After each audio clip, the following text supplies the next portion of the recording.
House loan గురించి ఈరోజు మాట్లాడదాం.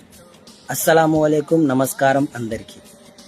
హౌస్ లోన్ అవసరం బట్టి ఏమన్నా చాలా అవసరాలు పడి ఏమన్నా పెద్ద అవసరం, పెళ్ళిళ్ళు ఏమన్నా అవసరం, పెద్ద పెద్ద అవసరాలు ఉంటే పోయి ఇల్లులు తాకట్టు పెట్టుకొని పోయి వాళ్ళ అవసరాలు పూర్తి చేసుకుంటారు. కానీ లక్షలు తీసుకున్న తర్వాత వేళ్ళ కొద్దీ వేళ్ళు నెల అయితేనే వేళ్ళు ఈఎంఐలు కట్టాలి. 3 ఈఎంఐలు 6 ఈఎంఐలు కట్టకపోతే నోటీసులు పంపిస్తారు.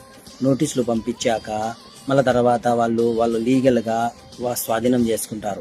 స్వాధీనం చేసుకుని వాళ్ళు ఆ టైం ఇస్తారు మీకు. ఆ టైం దాకా డబ్బులు కట్టకపోతే ఆ వాళ్ళు ఏలానికి వేసుకొని వాళ్ళ డబ్బులు రాబట్టుకుంటారు.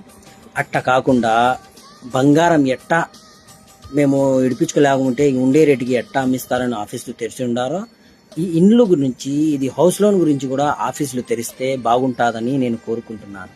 మీరేమంటారు? రీసెంట్గా